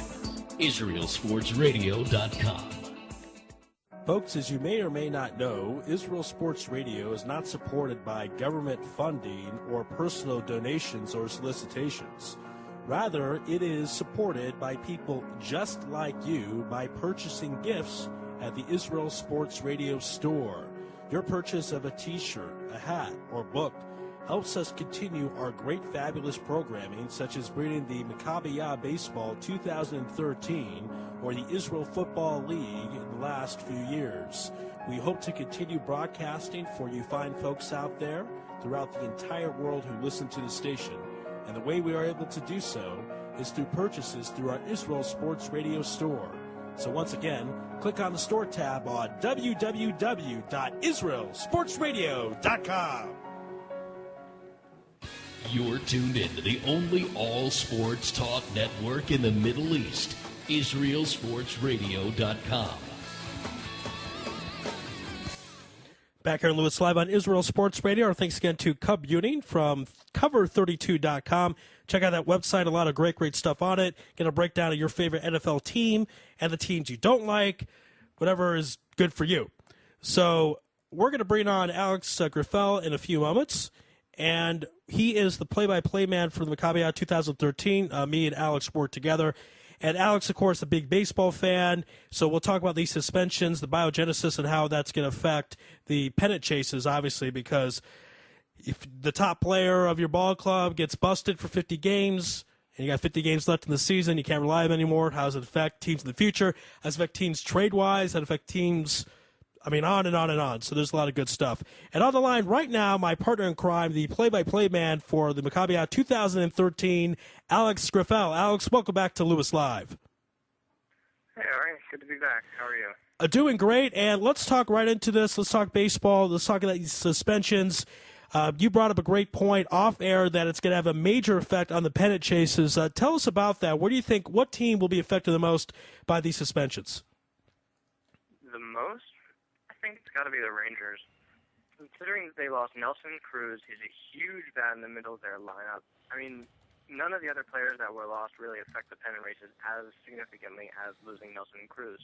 You can make an argument for Johnny Peralta, but the Tigers already compensated for that by trading for Jose Iglesias. So they have a starting shortstop. Maybe not the same kind of impact as Peralta is, not that caliber of player, despite the numbers he's put up this year. I think Iglesias is due to regress tremendously. But he is a starting shortstop, and so when the Rangers losing the big bat in their lineup and their starting right fielder, that has much more of an impact on the pennant races, and I think that's the most important suspension that's going to result from biogenesis. All right, now that might be the most important suspension. The most famous one is A-Rod's 216-game suspension. Just had on Cub Buenning. Cub made the point. I said, why is it that low? Because he was looking at a lifetime ban. Cub said, why is it that high? Usually the first offense is 50 games. What did you think of the 216-game suspension for A-Rod? Well, the thing with the A-Rod suspension, it was partly because you're right. It's the first time he has ever been caught. He had admitted to using steroids before in 2003 when he was with the Rangers, but this is the first time he's been caught doing it. And it's important to note, and I heard this on the radio this morning, and I don't remember who was saying it, but it's important to note that none of these guys had a positive drug test. Not one of them. This is all circumstantial based on evidence that Tony Bosch provided about what he did at biogenesis. So I think that the rules are a little bit more, not lackadaisical here, but I think they're willing to bend them a little bit more. And for A-Rod, I think that part of it is that he's admitted to doing steroids before. Apparently, there's a possibility that he was involved somehow in getting other players to biogenesis, that he directed them to biogenesis, and that's the justification for the extra games on his suspension. 50, 100, whatever you want to say, but apparently the reason why he is 211, whatever the number is, this season and next season, is because apparently he had some kind of role in directing other players towards biogenesis or promoting it, something like that is what I've been hearing thrown around, and so that's the justification for it. What's going to happen with A-Rod after the 216 suspension? I asked our guest earlier in the program your thoughts. The Yankees, this is baseball, so they're obligated to pay this contract. It's not like they can cut the guy, and apparently, unless there's some void clause regarding steroids, they're stuck with them. Are they going to trade him? Will somebody, I imagine, if he is traded, some team would say the Yankees have to pay a good portion of the contract. So what do you see happening when A-Rod, he'll appeal this. I'm sure the appeal will not be overturned. He'll be suspended for about a year and a half. What happens afterwards? Yeah, his contract is not getting moved. Even if the Yankees pay all of it, A-Rod's not going anywhere. No one wants to touch this guy. He's not going to another team. I don't see that happening. It's possible, but I don't see it happening at all. And the thing with A-Rod's contract is he still owed $61 million after 2014. He signed for 2017. But if the Yankees can get his contract, specifically the $25 million he's owed next year, off the books for next year, that's the window they need to get under the luxury tax threshold. That's why the Yankees haven't been spending money so much over the last off season. They want to get their payroll for 2014 specifically under $189 million a year. And so if A-Rod's money is off the books just for that year, that's what the collective bargaining agreement stipulates. That's the threshold for just for next year, and then the tax rate on the interest rate on the luxury tax they'd have to pay for going over that. I don't know the exact numbers, but they'd have to pay a lot less money going forward if they can keep their payroll for next year specifically under $189 million. And getting A-Rod's money off the books opens up a ton of possibilities for improving the roster next year, and they can make more long-term decisions because they don't care if they're over the luxury tax in the future. They just want to get it under it for next year so that they don't have to pay a higher tax rate many years from now. Okay, they're so on the hook for A-Rod. Yeah. Well, so the Yankees are rooting for a suspension because if he is suspended, they don't have to pay him that money. It's on the luxury tax. Well, I don't want to say the Yankees are rooting for a suspension because I don't think they're in the position where they would be rooting for a suspension, but they do stand the most to gain from him being out of the lineup next year. Now, this year, they need his bat. Their third base situation, their offense in general, has just been miserable. And even in A-Rod performing at a fraction of his original, of what he was, if he hits 250 with a 700 OPS till the end of the year, that's tremendously more production than they've been getting out of both their third base spot in the lineup and the DH in the line. Either or. Wherever he plays, that would be a tremendous boost in production for them, and he's not worth what he was. He's never going to be worth what he's being paid. He's never going to come close to the level that he was in 2005 and 2007, or even in 2009. It's not going to happen anymore. But for what he is now, it's still better than what they had. So the fact that this is the best of both worlds for the Yankees management. He's going to be suspended. He's going to appeal it so he can stay on the field this year. It's probably not even going to be dealt with until the off season, and then next year he's not winning that, so he'll be gone next year. They can work on filling the offensive hole next year. Now, Alex, we know that A-Rod is not exactly a clubhouse popular man as it is, and that was before all the steroid stuff. Now he comes into the Yankee clubhouse. You said they'll need his bat, but how are the teammates going to react to this new distraction every single day? You're going to hear press questions of that New York media. How do you feel about playing this guy? What do you think should happen? So on. How are the teammates, the captain, everybody going to handle A-Rod coming back to the Yankees? The Yankees organization, I think they're going to handle it, pretty as professionally as you could expect. He's our teammate, he's our guy. As long as he's here and he's on the field, we support him. He supports us. Blah blah blah. It's going to be from an organizational standpoint. Obviously, Brian Cashman is not happy with A-Rod, but he's still paying him, so he's going to play. Joe Girardi is going to play him if he's available. Girardi, as the manager, only cares about putting the best lineup on the field, and A-Rod is the best option they have. It's just a fact. To put him on the field is the smartest move Girardi can do with what he's got every day. So that's from that standpoint. And from his teammates, look, it's a clubhouse run by Derek Jeter and Andy Pettitte. The classiest guys in the game. They're not gonna rock the boat. If A-Rod does something that or said something that they disapprove of, they're just gonna quietly, professionally downplay it the way they always do. And I don't think it's gonna be a big deal. Now the media blows A-Rod up into a big deal every single day, but that's on him. That's not on his teammates or anybody else. How do you think the fans in Yankee Stadium are going to handle A-Rod, number 13, coming back to the Yankees? I think he's going to get booed off the field. I mean, we saw him, the time I remember him being booed the most was 2006. He had a really bad year, at least for A-Rod standards, and that was after he slumped against the Angels in the playoffs. I remember him striking out and being booed at Yankee Stadium. They kept booing him. I mean, but that'll be nothing compared to what we're going to see in the next few months, right? The next few months, I mean, I'm just looking forward for now till Friday night. Friday night, the first game back at Yankee Stadium, that hopefully he'll be in the lineup. I can't imagine that he has the support of any Yankee fan at this point. Now, the rational ones will say, we'll understand.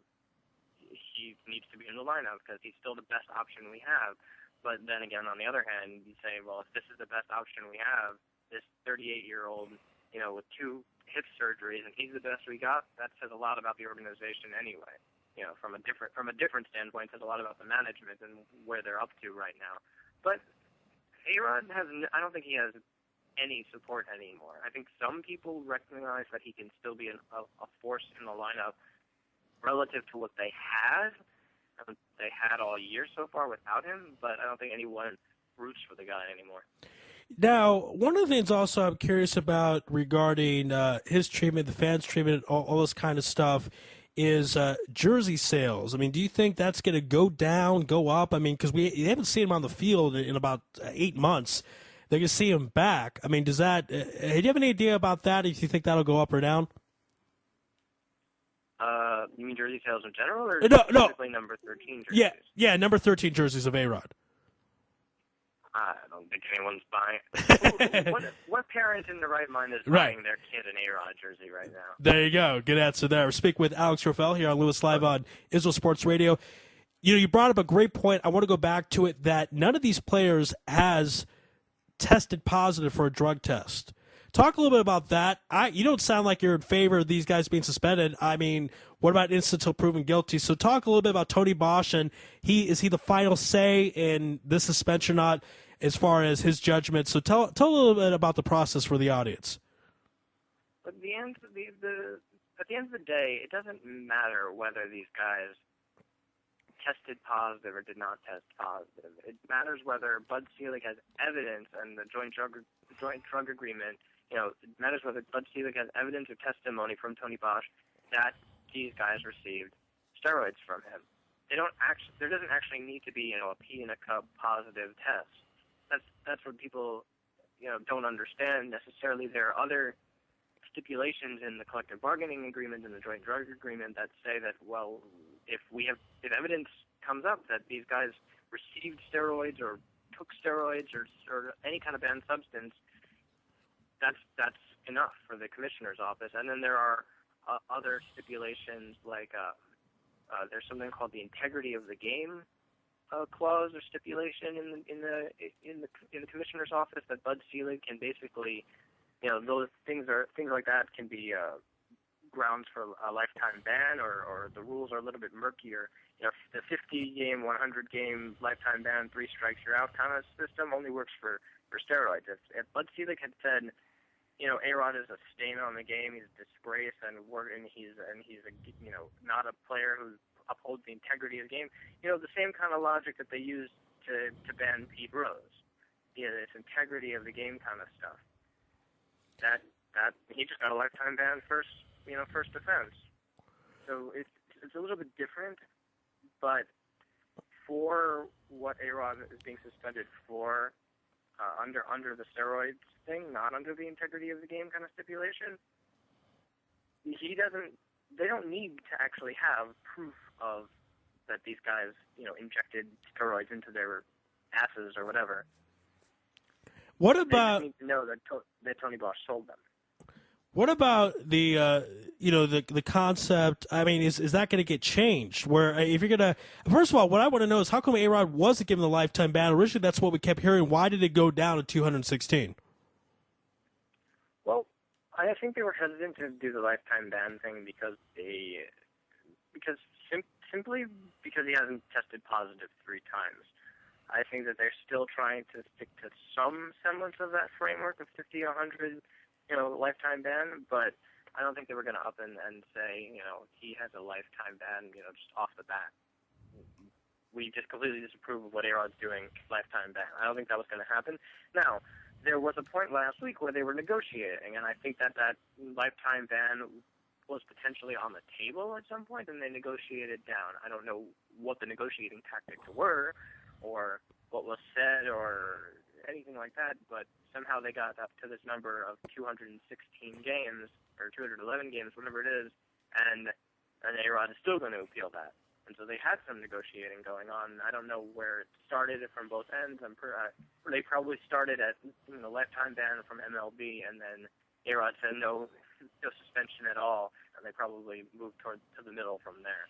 1 season plus. For the remainder of the number was arrived at because that's the number of games left in this season at the time of the suspension, plus all of next season. That's where the number comes from.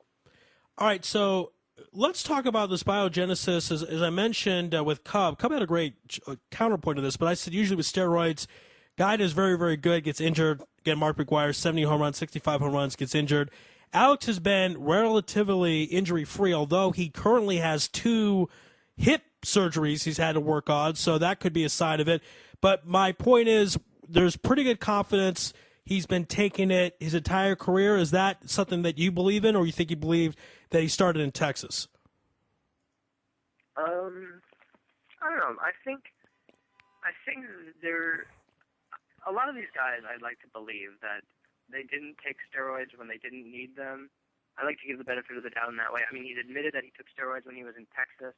You know, that was the era of the time, and that was the pressure he was under to take steroids at that time. But I don't know if I believe that he felt pressured by his peers, whatever. But the fact is, he admitted to taking steroids in the Texas years, 2001 to 2003. I'd like to believe he didn't take them when he was younger, and probably didn't take them through the Yankee years, the early Yankee years.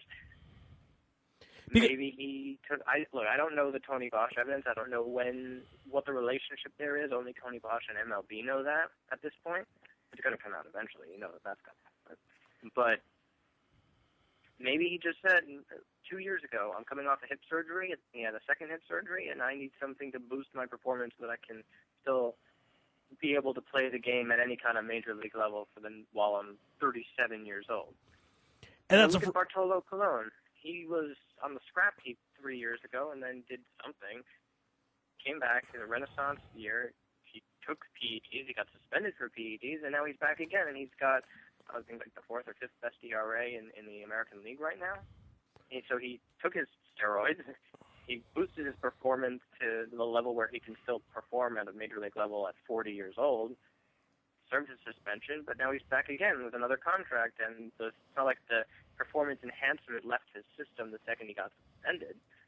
So there is a strong cost-benefit analysis that says, look, I can take steroids. The benefit will be good for me for however long it is. I'll serve out my suspension, then I'll come back, and why not? Well, and that's one of the frustrating things. We don't know when A-Rod, I mean, they're going to release whatever this is. I mean, it's so, he said murky is a good word. Tony Bosch says he did it. There isn't proof of it. I mean, do we have any idea when A-Rod did this? Your guess is as good as mine, Ari. My frustration with the whole thing is that I think that whenever there's a steroid violation, your current if you're a player and you take steroids or you're shown to have, you fail a drug test, whatever, and you're suspended, I think that whatever contract you have at the time should be scrapped and you have to sign a new one. I think that should be written into the collective bargaining agreement that if you test positive, whatever contract you have goes down the toilet, burn it, and then you have to negotiate a new one. And sometimes that works out for guys. Look at Melky Cabrera. He got his 50-game PED suspension he was on a 1-year, $4 million contract. Got a 2-year, it was either I forget if it was $8 million a year or $8 million total over the contract for Melky Cabrera with the Blue Jays right now. So he's being paid more this year after having been suspended for PEDs last year than he was last year, which is crazy to me. But I mean, A-Rod, my point still stands that A-Rod had nothing to lose by taking the steroids. If he can still play the game for another 3-4 years, he gets suspended, fine. But then he comes back and he's still making $60 million. Right. Why not? And for guys who are in contract walk years, or A-Rod's clearly a unique case, but a guy like Nelson Cruz is going to have to be negotiating a new or Johnny Peralta, who's a free agent. Perfect example. Johnny Peralta's a free agent. And I think he's 30, 31, something like that. So what? He's going to be suspended for 50 games. Someone's going to give him a contract next year. It's not like that production just drops off the table. All right, now I have a theory about A-Rod because I actually mentioned him in a college paper when I was talking about sports as considered a religion, because in 2001 he signs the deal with the Rangers, $252 million over 10 years, biggest contract in sports history, and he is severely hated. And I said that wasn't necessarily fair because in any job, if one guy is an accountant and he goes to another accountant firm for more money, they don't boo him.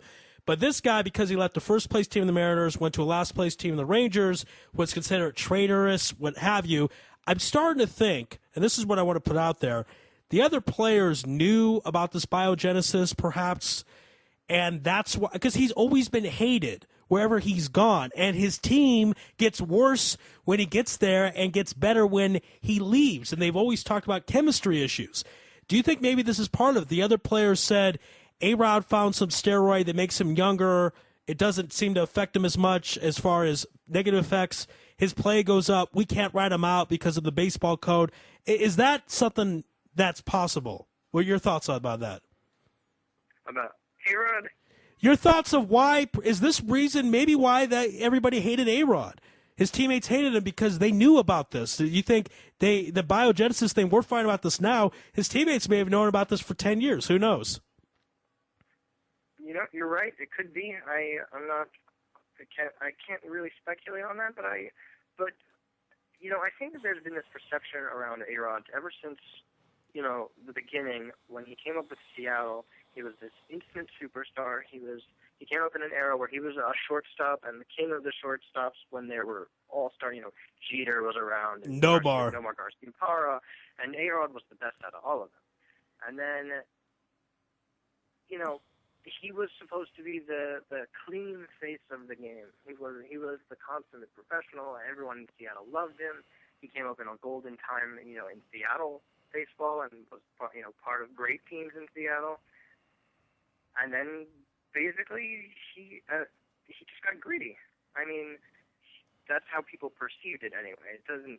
People say that, well, he went where he was being paid the most money, and that contract he got was a complete drain on the Rangers, and it completely, you know, handcuffed their payroll capabilities, and it was basically just him when he was in Texas. So that gave him this aura of selfishness around him, and teammates don't appreciate that.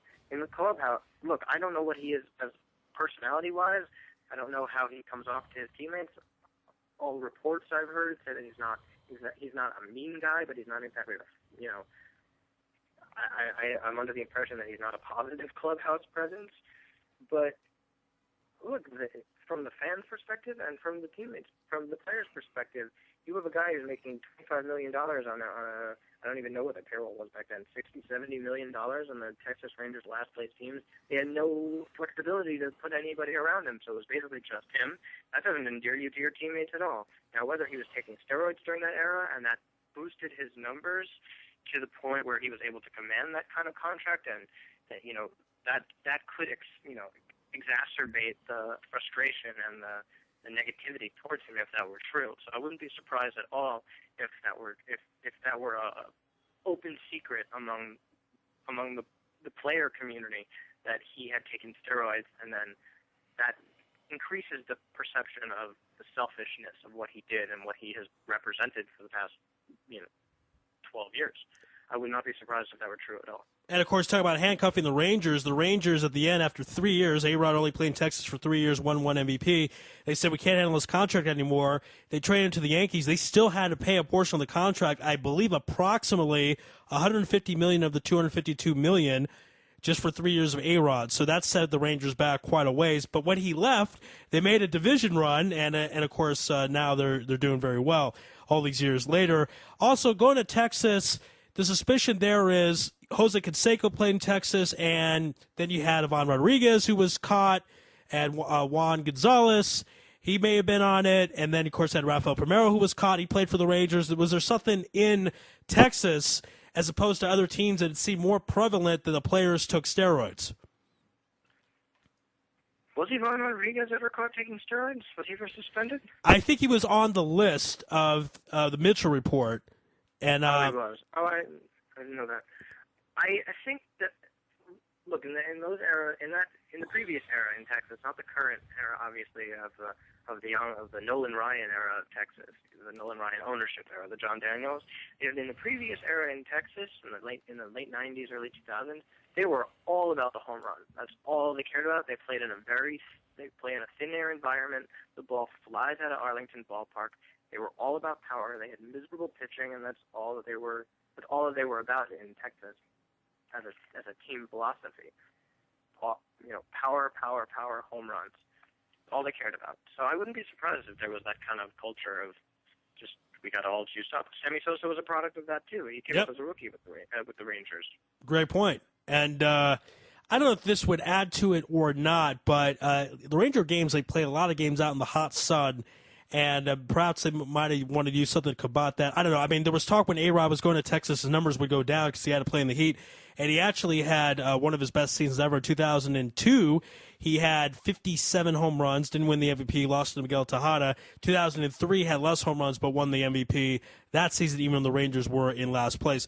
All right, Alex, we'll leave you with this. If you're in charge, you're Bud Selig, what do you do to clean up this thing?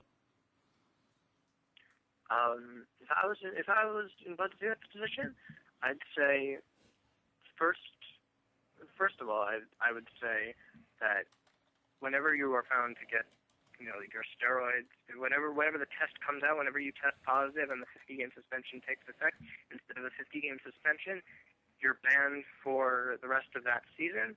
And if it's after, I'll make up an arbitrary date. If it's after the All-Star break, then you're not only banned for the rest of that season, but you're also banned for the following season. So some kind of cutoff where if that ban would be less than 80 games or whatever it would be, then you also get the whole entire next season as well. A strong deterrent to have guys lose either a bulk of one season or an entire full season of play plus, where they would not be incentivized, there would be such a disincentive to take steroids that they wouldn't do it. Plus, I would do what I said before with the contract thing. If you're found to take steroids, whatever contract you have, if you're a rookie, fine. You get your guaranteed base salary of whatever it is, $490,000. But if you're a veteran and you're fighting for a free agent contract, or you're on some kind of 3 or 4 year deal, you should have to forfeit the rest of that contract. I think that the financial incentive for guys to take steroids to boost their performances, there's no reason Melky Cabrera should have gotten a better deal right. than the deal he had the year he took steroids. That should not be allowed. Right. Period. Yeah, there's something wrong there. You can't be encouraging people to cheat, and that's kind of what happened with Melky. All right, Alex, great stuff. We appreciate you being on Louis Live on Israel Sports Radio. Great to team up back with you. Enjoy the baseball as much as you can despite this cloud of you-know-what over it, but we will speak soon, and good luck to your Mets. All right, thanks for having me on. Good to hear your voice again. All right, man. Speak to you soon. Speak to you soon. Bye-bye.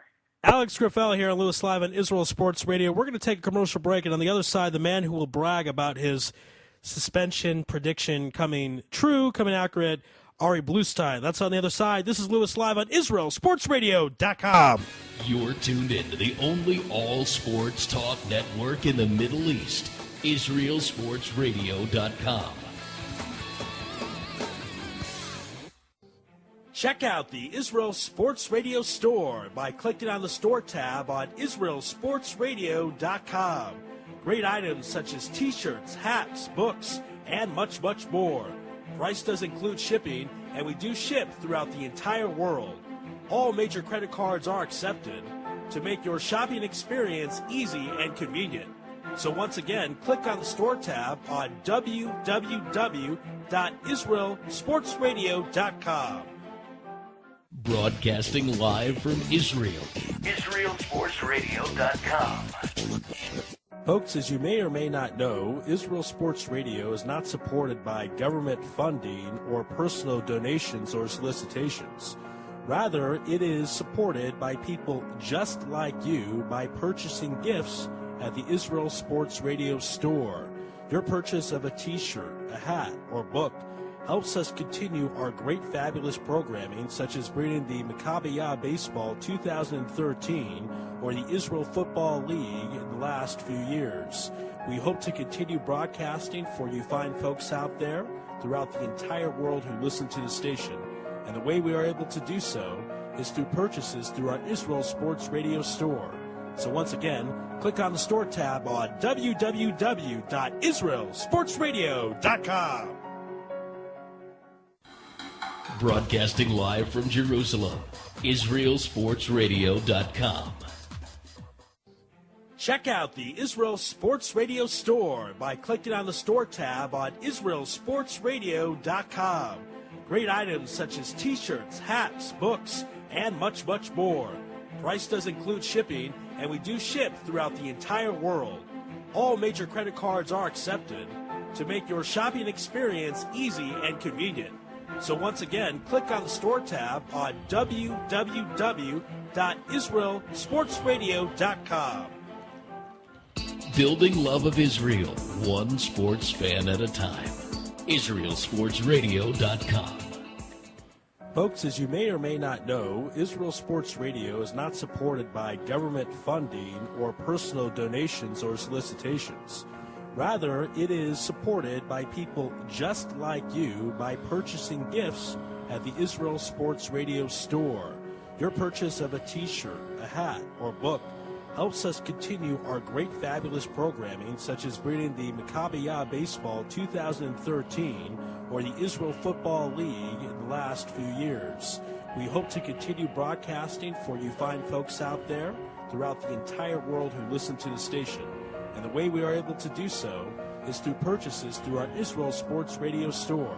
So once again, click on the store tab on www.israelsportsradio.com.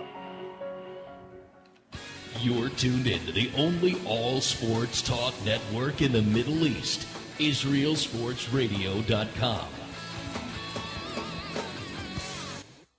Back here, Lewis, live on Israel Sports Radio, final segment of the program. We're here until 10 p.m.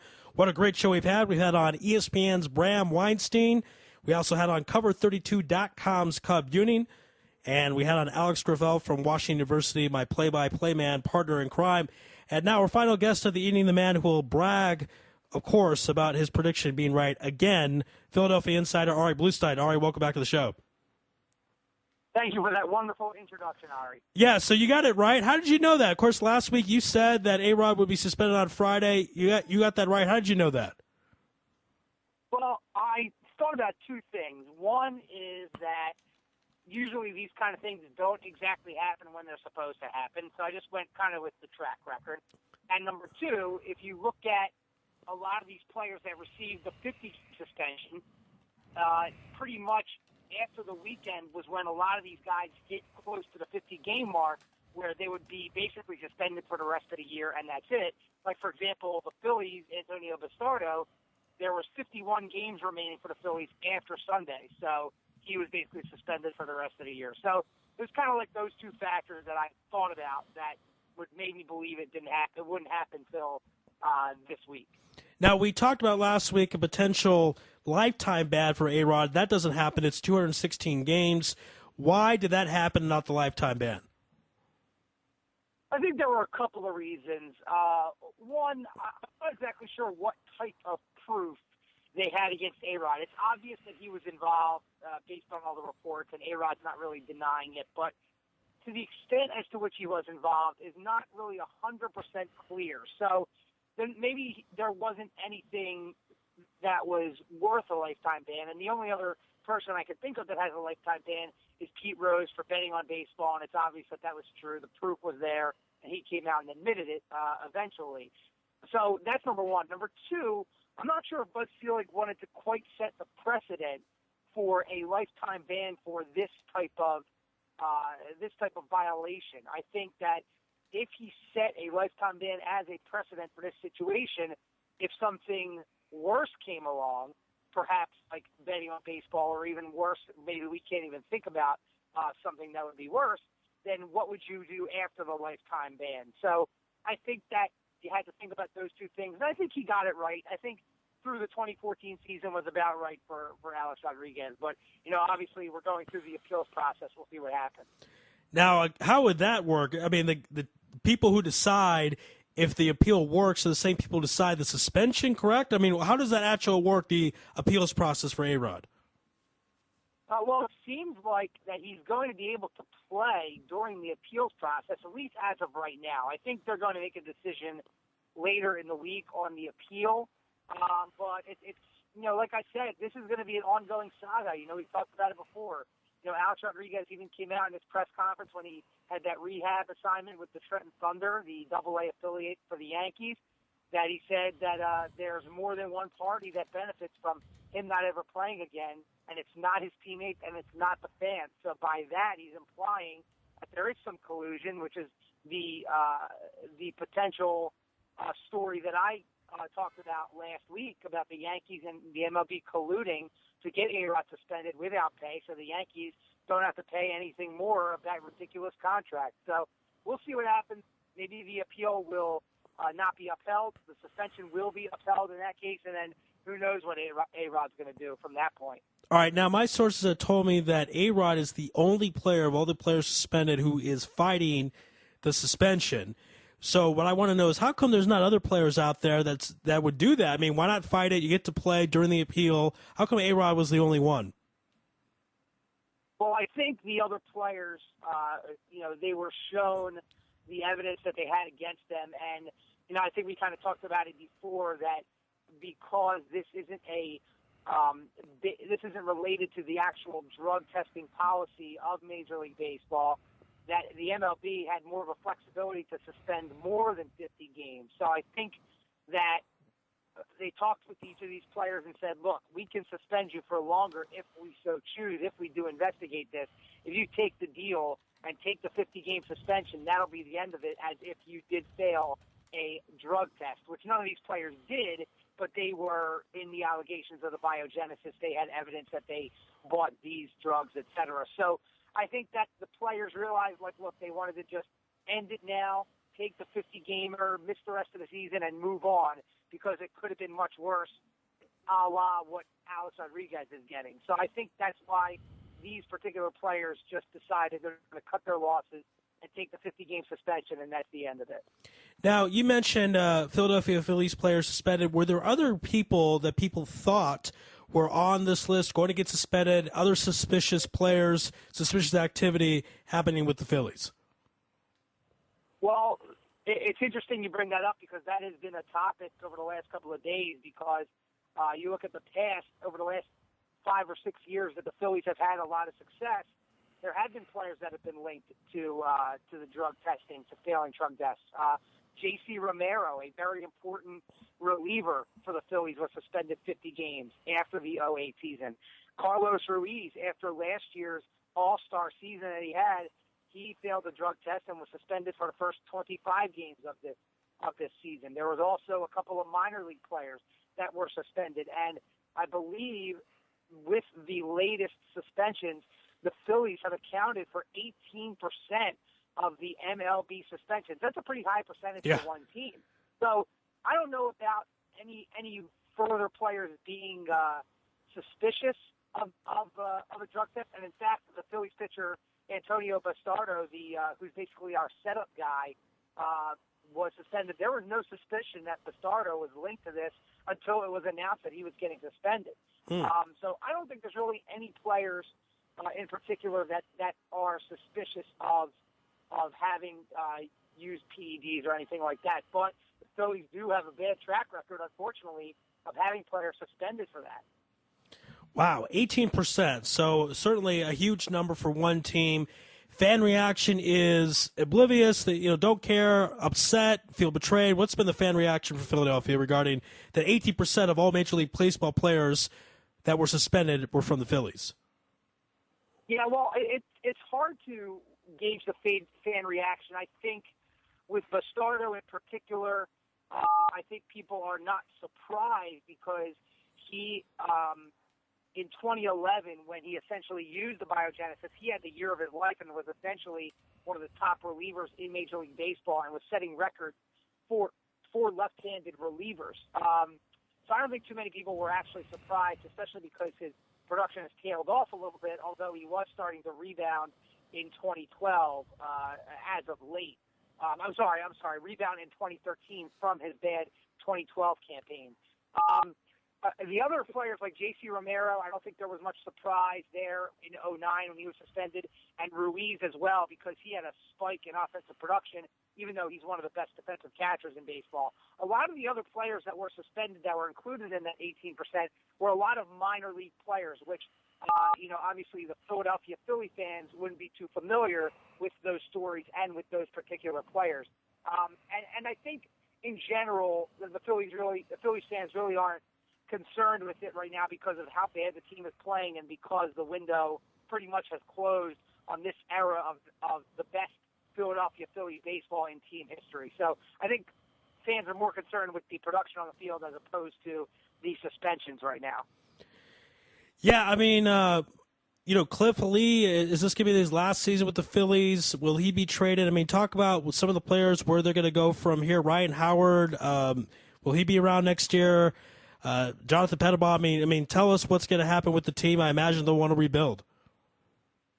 Well, you look at some guys who are going to be free agents, Michael Young, Carlos Ruiz, Delman Young. I would imagine Michael Young and Delman Young would be gone. Ruiz might come back on like a one-year deal, but he is towards the end of his career. Chase Utley, he's going to be a free agent, but they're talking about signing him to an extension, so he should be back. Jimmy Rollins and Ryan Howard are both still under contract. They'll be back. Cliff Lee is still under contract. I'm almost certain he'll be back. I don't see an off-season trade happening there. And a lot of the young Phillies will be back. Cole Hamels is still pretty young. He's in his mid-20s. You've got Dominic Brown, the all-star outfielder. He'll be back. You have Darren Ruff, who's our rising star first baseman / outfielder. And then you've got a couple of other young pitchers and young players. Jonathan Papelbon, I think Phillies fans are ready for him to be out of town, but with his ridiculous contract, I don't think he's going to be tradable. So you look at the team, a lot of the team is going to be back. They may fill some guys with some free agent bench players, and they might revamp that bullpen. But other than that, a lot of this team is going to be back with that mix of veteran and young players that are within the organization. Now, this team's got some holdovers from the 2008 title team, the 2019 that went to the World Series and lost to the Yankees. And that's been the only Phillies World Series victory, I believe, since 1980. So are fans of, hey, we're going to still cheer these guys, even though our situation now is not so good because we appreciate what happened 5 years ago? Or in Philadelphia, City of Brotherly Love, where they spit on Santa Claus, it's 5 years, that's too much in the past. Easy on the Santa Claus. But, yeah, obviously Philadelphia is a tough city, much like a lot of other cities like Boston, New York, and you can even throw Chicago in there. It's just they're blue-collar towns, and that's the way they are here in Philadelphia and those other cities I mentioned. I think the Philly fans are kind of ready to turn the page. The only problem is they have a lot of contracts that are still on the books that they can't, just trade away and just rebuild the team. It's going to have to be a slow rebuild process,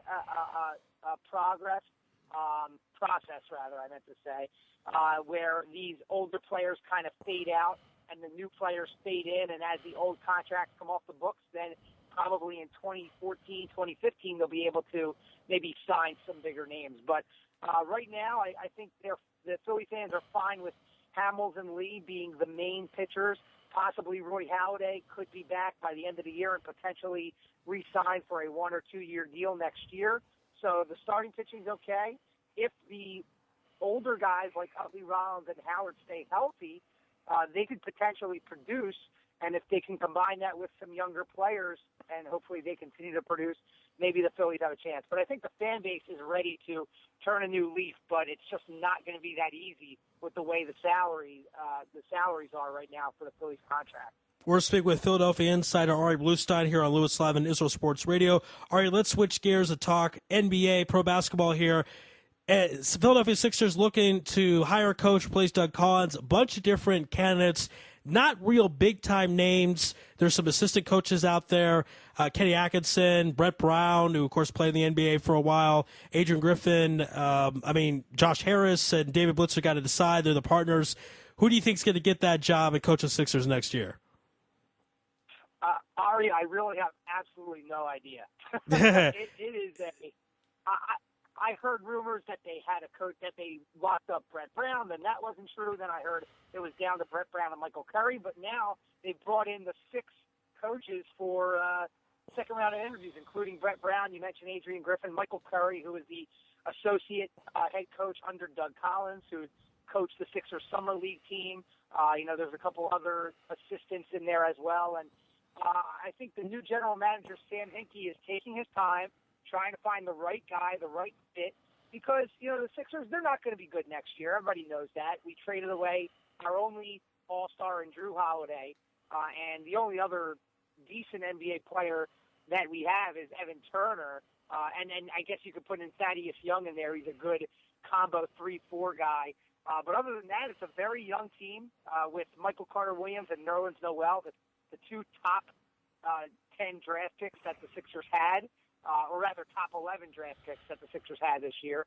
And I think Sam Hinkie's trying to rebuild and find a coach that is willing to be patient and develop his young players and kind of grow the team the way Oklahoma City did. And Sam Hinkie, the new GM for the Sixers, came out and said that the Sixers were using the OKC model. So we'll see what happens. I have no idea who's going to be the new head coach. My money would be on Brett Brown or Michael Curry, but who knows? And who knows when that's going to happen. Hopefully the Sixers get a new head coach by their first game, which is actually against the two-time defending champs Miami Heat. Yeah, that's a tough way to start the season. I don't know what the schedule makers were thinking of that. Now, you have a situation in Philadelphia where it's not a desirable job maybe now, but Noel, we talked about this when the NBA draft occurred. I thought that was a huge mistake not to take him number one. He slips all the way down where Philadelphia is able to grab him. Can the team be competitive? What timetable? 2, 3 years, 4 years? What's the timetable on the Sixers? You mentioned taking the OKC model. I mean, how realistic is that, and when do you expect to see the Sixers playing basketball like Philadelphia wants to see them play? Right. Well, if you look at the OKC model, they drafted Durant and Westbrook in back-to-back drafts. Seasons. Yeah. I believe Durant was 2 and Westbrook was 4 in terms of the order in the draft. So, obviously, Seattle/Oklahoma City was not good during those years in order to get those top picks. And then you mix in there James Harden as well, who was a top 3 pick, and Serge Ibaka, who was a first-rounder as well. So I think that they have 2 of the pieces with Nerlens Noel, the rim protector, the center, and Michael Carter-Williams, your point guard. I think with Andrew Wiggins, and for those of you not familiar with Andrew Wiggins, you will be come college basketball time. He's going to be playing for Kansas, and he's the next coming of LeBron James, supposedly. I mean, he's the projected number 1 pick already for 2014. Right. He would have been the number 1 pick overall this year had players been able to come out of high school. Exactly. Right. So I think the Sixers and the Celtics are going to be in a race to see who can finish with the worst record and get the most ping pong balls in the lottery. So I think that if that does go the Sixers' way, let's say they get Wiggins or one of the top 4 picks, and there's also a couple. The names are escaping me right now. I know Glenn Robinson III is up there in terms of a potential high top 5 draft pick among some other incoming freshmen. But there's going to be a huge, huge draft class in 2014, and if the Sixers can get a top 5 pick as well as an additional first-round pick, which is what they got in the trade for Drew Holiday when they sent him to the New Orleans Pelicans, they get the Pelicans number 1 pick. That's going to be 4 top draft pick players that you can build around and add in maybe a guy like Evan Turner or Thaddeus Young into that starting lineup, and you've got the potential for a good team that I would say would be good probably 3 or 4 years from now. So if the Sixers successfully use that model and they play the salary cap game right and they're able to attract a big free agent either next year or the year after, then you're really talking about a title contender with the Sixers if that model works, especially with the aging of the Miami Heat, which by then the Heat will probably be done in 3 or 4 years. All right, of course, the ping pong balls, you don't have to worry about David Stern and a frozen envelope anymore, so that's something that you can be happy about. Just a little joke. Just a little joke. I'm not. If David Stern, if you're listening, Commish, I don't think you rigged anything. Yeah. Anyway, I don't know if they'll send the number 1 pick to Philadelphia or not, but I hear the strategy. And besides, even if you don't get the number 1 pick next year, to be up in the draft is definitely where you want to be. Next year will be a huge crop. Everyone's already. It was talked about during the draft a few months ago, but the 2014 draft. All right. Last question we have for you. I want to talk about Andrew Bynum because we didn't talk about this so much. He goes to Cleveland. Just a disaster in Philadelphia, didn't play, and I believe the owner, in regards to him being a free agent, said he's a free agent and he wasn't happy with him. You know, you are on the inside track in Philadelphia. Did he not try 100% to come back from his injuries and play with the Sixers last year? Yeah, I think that's pretty apparent. There were a lot of things that went on. I don't know who out there is familiar with the bowling incident, but while Bynum was rehabbing, he went bowling and re-injured his knee, and he also had a few other setbacks. And, you know, what happened, Ari, is the Sixers just started really doing bad towards the end of last year. And Bynum pretty much said, he probably said, look, I'm not going to come back and risk injury. You guys suck. There's no chance to make the playoffs, and I'm not coming back next year, so why should I put myself out there and risk an injury when I don't need to. So that's, I think, what happened. I don't know how the whole thing was managed behind the scenes. Philly fans were not happy with the whole situation. They weren't happy with the front office, and they weren't happy with Andrew Bynum themselves, and that's pretty much why Bynum and the front office and head coach are all not back next year. It's a new GM.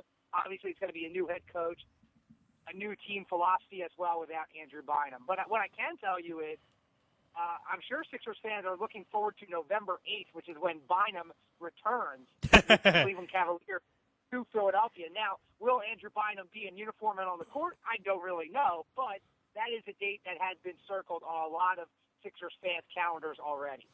We talk about the city of brotherly love. That will be a fun one if he's able to play. And also, from Cleveland's perspective, there is talk already about LeBron James opting out next year from the Miami Heat, going to Cleveland. And I don't know if Andrew Bynum is a plus for LeBron or a minus.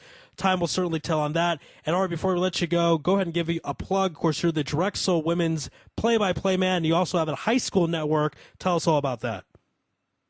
Right, well, Drexel, we won't start until early November, but my high school sports network is called SFBN, the Sports Fan Base Network, and we're starting up on Saturday, August 31st at 7 o'clock p.m. Eastern Time with our first high school football game, and anyone in Israel all around the world wants to check out some good high school sports.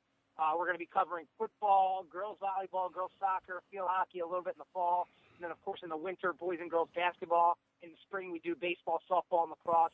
A lot of great sports in the Philadelphia area, and a lot of great products, both in football and basketball especially, have come out of the Philadelphia area. So you definitely want to check it out and check out these rising stars. Our website is www.thesfbn.com.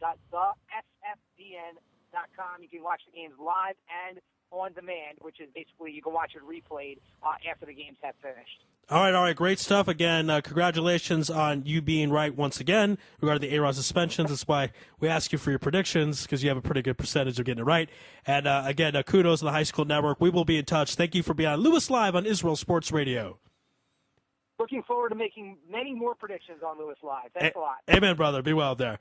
All right, that was Ari Bluestein here on Louis Live on Israel Sports Radio. We're going to take a commercial break, folks, and wrap things up on the other side. Again, you're listening to Louis Live on IsraelSportsRadio.com. You're tuned in to the only all-sports talk network in the Middle East, IsraelSportsRadio.com. Check out the Israel Sports Radio store by clicking on the store tab on IsraelSportsRadio.com. Great items such as T-shirts, hats, books, and much, much more. Price does include shipping, and we do ship throughout the entire world. All major credit cards are accepted to make your shopping experience easy and convenient. So once again, click on the store tab on www.IsraelSportsRadio.com. Broadcasting live from Israel, IsraelSportsRadio.com. Folks, as you may or may not know, Israel Sports Radio is not supported by government funding or personal donations or solicitations. Rather, it is supported by people just like you by purchasing gifts at the Israel Sports Radio store. Your purchase of a T-shirt, a hat, or book helps us continue our great, fabulous programming, such as bringing the Maccabi Baseball 2013 or the Israel Football League in the last few years. We hope to continue broadcasting for you fine folks out there throughout the entire world who listen to the station. And the way we are able to do so is through purchases through our Israel Sports Radio store. So once again, click on the store tab on www.IsraelSportsRadio.com. broadcasting live from Jerusalem, IsraelSportsRadio.com. Check out the Israel Sports Radio store by clicking on the store tab on IsraelSportsRadio.com. Great items such as T-shirts, hats, books, and much, much more. Price does include shipping, and we do ship throughout the entire world. All major credit cards are accepted to make your shopping experience easy and convenient. So once again, click on the store tab on www.IsraelSportsRadio.com. building love of Israel, one sports fan at a time. IsraelSportsRadio.com. Folks, as you may or may not know, Israel Sports Radio is not supported by government funding or personal donations or solicitations. Rather, it is supported by people just like you by purchasing gifts at the Israel Sports Radio store. Your purchase of a t-shirt, a hat, or book helps us continue our great, fabulous programming, such as bringing the Maccabi Baseball 2013 or the Israel Football League in the last few years. We hope to continue broadcasting for you fine folks out there throughout the entire world who listen to the station. And the way we are able to do so is through purchases through our Israel Sports Radio store.